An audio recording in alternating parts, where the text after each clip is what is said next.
चौधरी की बढ़त हालांकि कम हुई है। एनएसयूआई के प्रदेश अध्यक्ष यहाँ पर जो है ये कहा जा रहा था कि अभिषेक चौधरी कमजोर 4200 वोटों से आगे, जो पहले और बड़ा फासला था। केकड़ी की अपडेट आपको देते हैं। कांग्रेस के रघु शर्मा पीछे हो गए हैं, जो कि पहले आगे चल रहे थे। केकड़ी से बीजेपी के शत्रुघ्न गौतम आगे हैं, और चूंकि केकड़ी मैंने पहले भी जिक्र किया था, अलग जिला बनाया गया था और इसको लेकर रघु शर्मा को श्रेय दिया जा रहा था कि उन्होंने केकड़ी को अलग से जिला बनवा दिया। लेकिन फिलहाल देखिए वो पीछे आ रहे हैं। आप लगातार ओपीएस और बाकी चीजों का जिक्र कर रहे थे, ये 33 से लेकर 50 जिले हो गए, उसका भी असर दिखाई नहीं दे रहा है यहां पर कि जिलों की सौगात दी गई है, उसका फायदा कांग्रेस को मिलेगा। रविंद्र जी, अभी पीछे मैं राजस्थान गया था तो लोगों ने मतलब इन जिले वाले मामले को कितना मखौल में बना रखा वो बता रहा हूं मैं आपको। लोगों की राय, मैं पीछे राजस्थान गया था, कुछ लोगों ने मेरे को हंस करके कहा करा, भाई साहब आप अपने गांव को जिला बनवाने के लिए आए हैं क्या? यानी कि कहने का तात्पर्य, लोगों ने कहा कि एक टेंट लेकर के आ जाइए और जिला बनवा लीजिए। तो कहने का तात्पर्य ये है कि आज आपने जिले तो बना दिए, लेकिन वो जिले चल कहां से रहे हैं? टेंटों से या धर्मशालाओं से जिले चल रहे हैं? अरे कम से कम कोई भी चीज करने से पहले उसके बारे में विचार, गहनता से विचार किया जाता है, धरातल पे दिखना चाहिए। लेकिन वास्तविकता ये है कि आज राजस्थान की जनता ने यह चीज तय कर दिया कि 4 साल की सरकार को, 1 साल की सरकार को स्वीकार नहीं करते, वो केवल 5 साल की सरकार को स्वीकार। एक बार फिर से रोशन का रुख कर लेते हैं। कालीचरण सराफ उनके साथ लगातार बने हुए थे। रोशन, अभी क्या अपडेट आपके पास? देखिए, बिल्कुल मैं हवामहल सीट को लेकर अपडेट देने की कोशिश करूंगा। 6 राउंड की जो गिनती है वो पूरी हो गई है। हवामहल सीट से जो कांग्रेस के प्रत्याशी हैं आरआर तिवारी, वो 16,095 वोटों से आगे चल रहे हैं। 7वें राउंड की गिनती यहां पर जारी है। इसी के साथ साथ में कोटपुतली अगर सीट की बात की जाए तो 5वें राउंड के अंदर हंसराज जो पटेल है उन्होंने बढ़त बनाई है। कांग्रेस के जो प्रत्याशी हैं, वर्तमान में मंत्री हैं राजेंद्र यादव, वो हमारे साथ मौजूद है। राजेंद्र जी, क्या कुछ कहेंगे? पहले राजेंद्र यादव ने बढ़त बनाई, लेकिन अब जो हंसराज, जो अभी पोलिंग खुलने दो, आगे आने वाले टाइम में 10,000 से ज्यादा से लीड लेंगे। कितने आश्वस्त हैं आप? मैं तो 100% आश्वस्त, टेंशन मत करो। बिल्कुल। कांग्रेस की बात की जाए, क्या कुछ स्थिति है? कांग्रेस की ओवरऑल स्थिति ठीक है। अभी पहले रुझान आए, अभी रुझान आने दो, कांग्रेस की ही सरकार बनेगी। तो देखिए रविंद्र, ये हमारे साथ थे राजेंद्र यादव। मैं बताने की कोशिश करूंगा, अगर कोटपुतली सीट की बात की जाए तो अब तक जो कोटपुतली सीट के ऊपर जो इससे पहले और दूसरे राउंड के अंदर राजेंद्र यादव आगे चल रहे थे, और उसके बाद में हंसराज जो पटेल है उन्होंने बढ़त बनाई है। रविंद्र, ठीक है रोशन, आपका फिलहाल शुक्रिया। आगे अपडेट के लिए आपका रुख करेंगे, लेकिन एक बार फिर हम अलका गुर्जर जी का रुख करते हैं। अलका जी, हालांकि विधानसभा चुनाव और लोकसभा चुनाव अलग होते हैं, लेकिन चूंकि ये जो चुनाव होते हैं राजस्थान के, मध्य प्रदेश के, छत्तीसगढ़ से, लोकसभा चुनावों से 3-4 महीने पहले ही होते हैं। अगर 2004 से हम स्थिति देखें, 2003 में दिसंबर में चुनाव हुए थे विधानसभा के, उसके बाद हुए थे, तो सत्ता का सेमीफाइनल इनको कहा जाता है। और अभी जो रुझान आ रहे हैं, चाहे छत्तीसगढ़ हिंदी बेल्ट का जैसा जिक्र कर रहे हैं, तो क्या आपको नजर आ रहा है 2024 के संदर्भ में? देखिए, 2024 में तो और बम्पर जीत हम यहाँ हासिल करेंगे हिंदी बेल्ट में।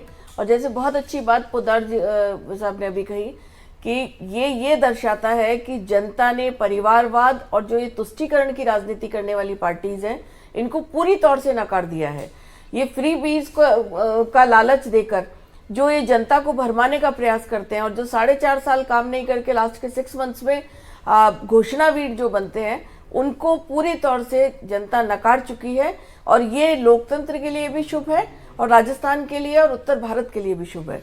निश्चित रूप से 2024 में तो हम और बम्पर जीत लेकर आएंगे। लेकिन अलका जी, जो हवा महल के अभी रुझान आ रहे हैं वो मुफीद नहीं कहे जा सकते हैं बीजेपी के लिए। बाल मुकुंद आचार्य को भारतीय जनता पार्टी ने वहां पर उतारा था, कुछ बदलाव किया उस सीट पर, लेकिन उसके बावजूद यहाँ पर जो रुझान है वो बीजेपी के पक्ष में तो नहीं दिख रहे हैं अभी तक। देखिए, कुछ सीटों में इस तरह का हुआ है, वो समीक्षा का विषय है जी, लेकिन ओवरऑल हम मेजॉरिटी लेकर आ रहे हैं और राजस्थान में हम सुशासन की सरकार लेकर। अच्छा निरंजन जी, एक टिप्पणी ये है कि 10:30 बजे के बाद में जो रुझान जिस तरीके से आगे बढ़ते हुए 12:30 बजे का वक्त, और क्या हम इस ट्रेंड को लेकर के आगे बढ़ सकते हैं या फिर इसमें बदलाव अभी हो सकते हैं? आपका अनुभव क्या कह रहा है? मेरा अनुभव ये बात कह रहा है हेमंत जी, जिस तरीके से हमने पिछले 15-10 वर्षों के अंदर जो राजनीति का पैटर्न देखा है, उस हिसाब से मुझे ऐसा लग रहा है कि इसके अंदर थोड़ा मोड़ा 19-20 का कुछ परिवर्तन हो सकता है। बाकी आप ये सोचें कि कोई बहुत बड़ा परिवर्तन इसके अंदर आ जाएगा, वो बिल्कुल संभव नहीं। अभी तो 10:30 ही बज रहे हैं। नहीं 10:30 तो बज रहे हैं, लेकिन जो शुरुआती जो ट्रेंड होता है उन्हीं वो देखिए ऐसा है। मैं आपको एक सवाल मैं जरूर करता आपसे, लेकिन चूंकि इस वक्त एक जानकारी के जरिए अपने दर्शकों को सीधा राजस्थान विधानसभा के बाहर लेकर चलते हैं, जहां पर एक भव्य सेट न्यूज 18 राजस्थान की तरफ से लगाया गया है और कई मेहमान इस वक्त वहां से भी जुड़े हुए हैं। मेरी सहयोगी प्रियंका जुड़ रही है हमारे साथ। प्रियंका, अब ये तस्वीर धीरे धीरे रुझानों के जरिए साफ हो रही है राजस्थान की। बिल्कुल रविंद्र, तस्वीरें धीरे धीरे साफ होती चली जा रही हैं। विधानसभा के ठीक बाहर हम मौजूद हैं। कुछ समय पहले यहाँ पर कोहरा छाया हुआ था, लेकिन जैसे जैसे कोहरा हटता चला जा रहा है, राजस्थान में सरकार किसकी बनने वाली, ये तस्वीरें भी साफ होती हुई नजर आ रही है। चर्चा के लिए खास मेहमान इस वक्त हमारे साथ जुड़े हुए हैं, परिचय करा देते हैं। अवधेश अकोदिया जी वरिष्ठ पत्रकार हैं, वो हमारे साथ जुड़ चुके हैं। सुमित जी हमारे साथ मौजूद हैं, कांग्रेस के प्रवक्ता हैं, और इसके साथ साथ हमारे साथ सुरेश गर्ग जी भी हैं, बीजेपी प्रवक्ता, और आम आदमी पार्टी के प्रवक्ता इस वक्त योगेंद्र जी भी हमारे साथ मौजूद है। लेकिन चर्चा की शुरुआत अवधेश जी आप ही से करते हुए, चूंकि ये जो रुझान सामने आ रहे हैं, क्या लग रहा है बीजेपी की सरकार फिलहाल बनती हुई नजर आ रही है? किन मुद्दों पर लोगों ने वोट डाले होंगे? बिल्कुल, देखिए जो अभी तक के ट्रेंड है उसमें बीजेपी ने काफी ठीक ठाक बढ़त बना ली है, लेकिन कांग्रेस भी अभी उतनी पिछड़ी नहीं है जितना माना जाता। जो पिछले विधानसभा के चुनाव रहे हैं जब कांग्रेस सत्ता में रही है, तो वो एकदम बहुत ज्यादा पिछड़ जाती है। इस बार कांग्रेस ने मुकाबला अच्छा किया है और ये भी संभव है कि थोड़ा और टैली में सुधार होता है तो कड़ा संघर्ष भी देखने को मिले। लेकिन अभी तक के जो ट्रेंड हैं, हालांकि जो ट्रेंड सेटल होने में थोड़ा टाइम लगता है, 12 बजे तक थोड़ा सेटल होगा। अभी तक के ट्रेंड में बीजेपी स्पष्ट रूप से आसानी से सरकार बनाती हुई दिखाई दे रही है। तो अब तक के रुझान यही कह रहे हैं कि बीजेपी सरकार बनाती हुई नजर आ रही है।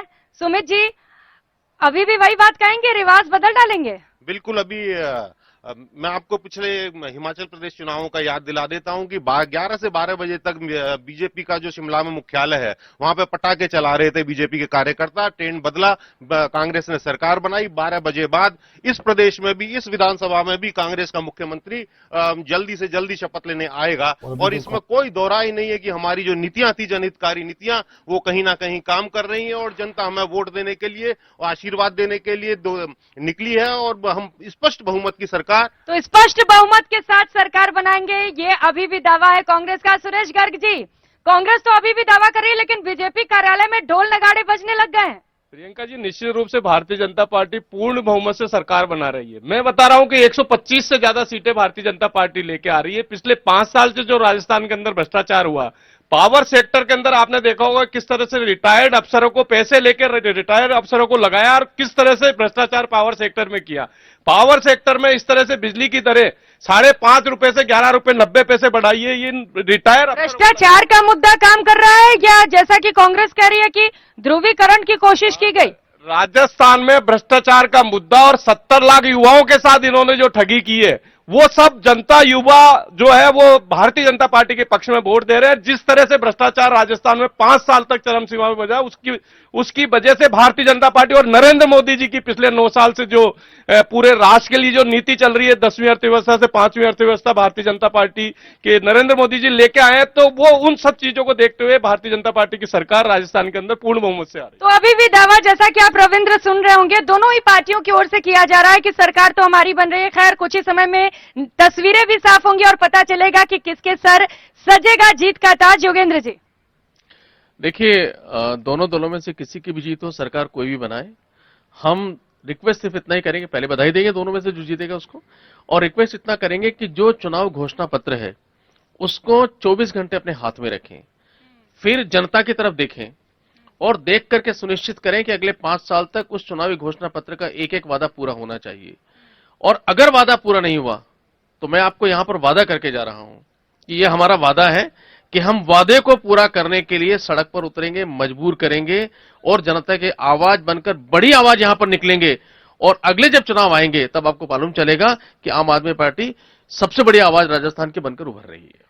तो योगेंद्र जी का कहना है कि इस बार तो भले ही हम सरकार में नहीं आ पा रहे हैं, लेकिन विपक्ष की भूमिका जरूर पूरी तरीके से निभाएंगे और सड़कों पर भी उतरेंगे और याद दिलाएंगे सरकार को कि याद करिए कौन से वादे लेकर आप सत्ता में आए हैं। तो लगातार नतीजे आपको दिखा रहे हैं, रुझान दिखा रहे हैं। महासंग्राम 2023 को लेकर मेगा कवरेज सबसे पहले सबसे तेज। रविंद्र, और याद तो दिलाने की बात वो भी है जब एक वक्त था जब आरएलपी के हनुमान बेनीवाल कहते थे कि आम आदमी पार्टी के साथ मिलकर तीसरा विकल्प हम यहां पर देंगे, लेकिन फिलहाल अभी कुछ अतापता यहां पर नजर बड़ी नहीं आ रहा है। अपडेट आ रही है रविंद्र, हम बता दें दर्शकों को, डीडवाना से निर्दलीय और भारतीय जनता